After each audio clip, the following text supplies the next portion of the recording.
분명하게 이런 시스템을 움직이는 주재자가 미국이다라는 걸 각인을 시켰죠. 트럼프 대통령의 힘에 의존한 평화. 중국이 중동 지역에서 이란을 지원하고 미국과 대척하고 있는 지점이 있었는데 그 부분이 와해가 돼버리는 거예요. 중국이 기댈 언덕들이 사라지는 거죠. 문제는 이란이 핵 시설은 조금 파괴됐을지 모르지만 근본적으로 핵이 무너진 건 아니다라고.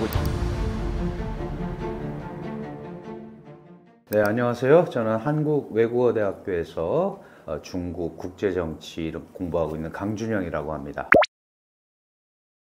네, 일단은 트럼프 대통령이 자신이 사실은 자기와 직접 관계가 없는 전쟁은 참여하지 않겠다라는 이런 금기를 깨고 이스라엘과 이란 전쟁에 개입을 했고, 특히 이스라엘이 우세적으로 전쟁을 이끌고 있는 가운데 이스라엘이 못하는 게 있어요. 그게 이제 이란의 지하 핵시설에 대한 파괴 부분인데, 이 부분을 이제 미국에게 도와달라고 한 것 같습니다. 그리고 트럼프 행정부 입장에서도 이 이란의 핵시설이 계속 문제거리로 남아 있었거든요. 그러면 이 시점에 한번 미국이 출동을 해야겠다 이런 생각을 한 것 같고요. 그래서 처음으로 GBU-57이라는 처음 사용한 벙커 버스터죠. 이거 14기를 이란의 세계 주요 핵시설에 떨어뜨림으로써 이 이란의 실질적인 패배라고 해야겠죠. 패배를 이끌어냈습니다.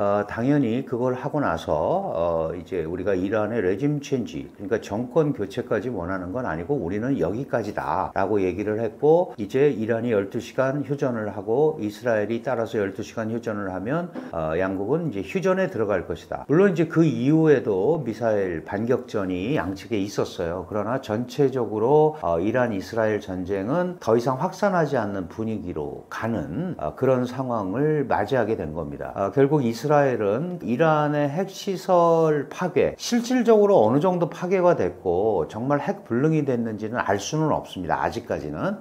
그거에 대한 소기의 목적을 달성했고, 트럼프 입장에서도 이스라엘 이란 전쟁에 개입을 함으로써 분명하게 이런 시스템을 움직이는 주재자가 미국이다라는 걸 각인을 시켰죠. 이거는 이제 약간 미국이 강조하는 용어로는 트럼프 대통령의 힘에 의존한 평화를 지키려면 힘이 있어야 된다. 그리고 미국이 종이호랑이처럼 됐는데 억지력을 복원해야겠다. 이 두 가지 목표를 이란에 다 이번에, 그리고 그건 전 세계에 보여준 겁니다. 그런데 이걸 지켜보는 이제 여러 나라들이 좀 당황을 많이 했죠. 우선 가장 당황한 데는 아마 북한일 거예요. 기본적으로 이 핵시설이 있는데, 물론 이제 이스라엘과 이란, 그 다음에 남북한 간의 상황은 분명히 다릅니다. 이스라엘하고 이란은 1500km나 떨어져 있고요. 남북한은 접경을 하고 있잖아요. 그러니까 방사능 문제라든가 주변국들이 가깝게 연계가 돼 있어서 쉽지는 않은데, 북한은 상당히 당황했을 것 같고, 실질적으로 지금 나오고 있는 이야기는 이제 중국이 위험하다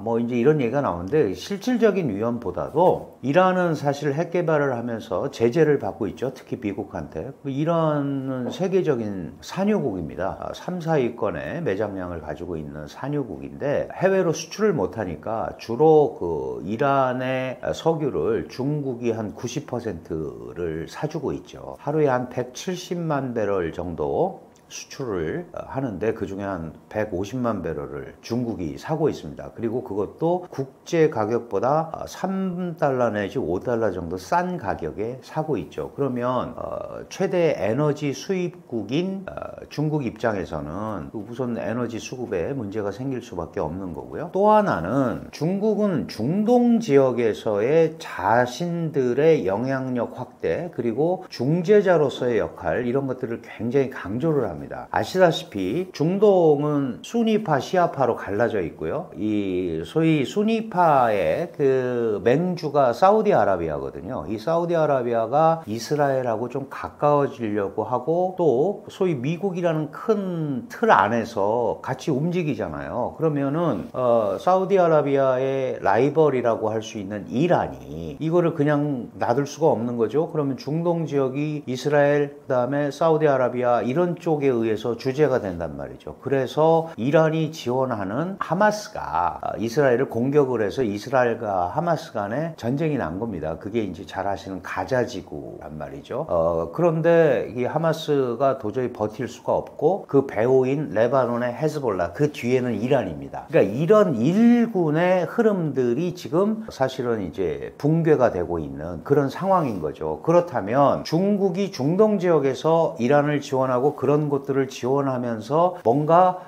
미국과 대척하고 있는 지점이 있었는데 그 부분이 와해가 돼버리는 거예요. 지금 시리아 같은 경우도 정권이 바뀌어버렸잖아요. 그렇다면 이제 소위 중국이 기댈 언덕들이 많이 사라지는 거죠. 이제 이런 차원 때문에 중국이 중동에서의 앞으로 영향력 발휘가 쉽지 않겠다라고 얘기를 하는 거고, 또 하나는 제가 벙커버스터라는 것들이 미국의 참전으로 이란이 상당한 타격을 입었다고 그랬는데, 예를 들면 중국의 대만 공격이라든가 양안에서 유사시 문제가 생겼을 때 미국이 강력한 무기로, 전략 무기로 왔을 때 과연 중국이 대응할 수 있느냐, 이 부분도 생각을 해볼 수가 있는 거죠. 그렇다면은 거기까지는 그렇게 하지 말아야 된다라는 메시지를 미국이 주는 데는 성공한 부분이 정말로 있다, 이렇게 판단을 할 수 있고, 다만 한 가지, 이란이 우선 대응할 방법이 있기 때문에 대응은 안 하는데, 이란 외무장관이 그런 얘기를 했어요. 우리 핵시설 뭐 특별히 타격 받은 거 없다. 그리고 우리 주요 우라늄, 특히 이제 미국은 농축을 했다라고 그래서 문제가 되는 거잖아요. 사실은 이란은 우라늄 농축도가 3.67%, 그거는 이제 우리가 보통 얘기하는 자원의 평화적 이용, 원자력의 평화적 이용, 뭐 그거는 그 정도를 갖고 하는 거고, 무기급으로 핵무기로 만들려면 우라늄 농축도가 90% 정도 돼야 돼요. 근데 지금 이란이 만들고 있는 게 대개 60%급, 약 410kg를 갖고 있다고 얘기하는 거거든요. 그러면 그거를 더 고농축을 해서 90으로 올린다면 이란도 핵무기를 10개 정도는 금방 제조할 수 있다. 이런 것 때문에 이제 사실은 그 악의 뿌리, 미국이 볼 때 중동 지역에서의 그 소위 핵 보유국이 생기는, 사실은 이스라엘도 비공식적이지만 핵을 갖고 있는 국가로 돼 있잖아요. 그런데 자신과 적대하고 있는 이란이 핵을 갖고 있다는 것은 중동 지역에서 앞으로 굉장히 불편해지는 상황이잖아요. 그러니까 여기에는 이스라엘과 미국의 그 소위 이 합치점이 생긴 겁니다. 이제 그런 것 때문에 했는데, 문제는 이제 이란이 우리가 핵 시설은 겉에는 조금 파괴됐을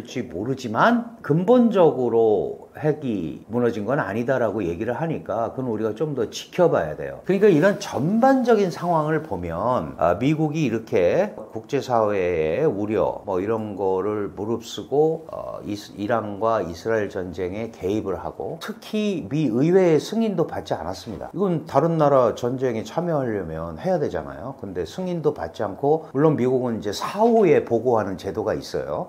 이거를 하지 않았기 때문에 그만큼 이 부분을 먼저 처리해야겠다라고 생각을 하는 거고, 거기에 배후에는 중국을 압박하는 요인도 분명히 들어있다. 당연히 러시아 압박하는 것도 들어있죠. 그리고 이 이란의 방공망이 러시아제로 깔았잖아요. 그런데 무용지물이라는 게 이번에 또 판별이 됐습니다. 그러니까 이제 그 소위 미국의 상대 라이벌 국가들, 특히 미국에 도전하고 있다고 판단되는 국가들, 중국, 러시아에게 분명한 타격을 줬다, 이렇게 볼 수는 있을 것 같습니다.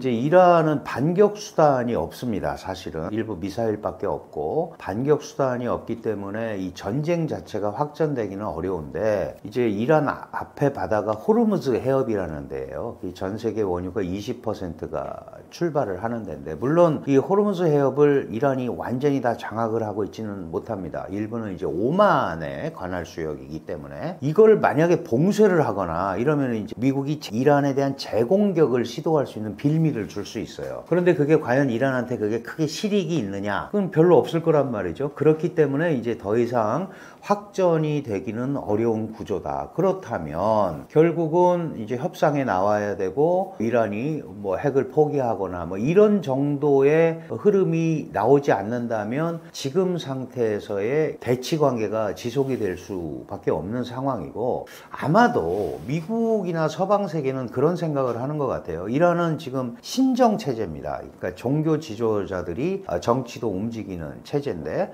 이 신정 체제에서 특히 미국 서방 국가들과 적대하면서 이란이 어려워졌다라고 이란 국민들이 생각을 한다면 이 시스템 가지고는 국제사회에서 살아가기가 어려운 거 아니냐. 그렇다면 아래로부터의 어떤 그 이란 내부에서 정치적 변화 이런 것도 있을 수 있죠. 그러니까 외부적 충격에 의해서 이란의 그 소위 정치 세력 자체를 바꾸는 시도는 미국이 하지 않겠다고 했으니까 그거에 대한 거는 더 안 하겠지만, 이스라엘은 그것까지 생각을 하고 있겠죠. 이스라엘은 레짐을 체인지해야겠다라는 생각까지 하고 있을 겁니다. 그럼에도 불구하고 그건 이제 그렇게 쉬운 일은 아니기 때문에 아마 일정 부분 대치하면서 가는 거고, 미국을 등에 업은 이스라엘이 아마도 그 중동 지역에서 영향력을 더 배가할 거고요. 아랍 사회, 중동 지역의 아랍 사회는 이제 사우디 쪽으로 자연스럽게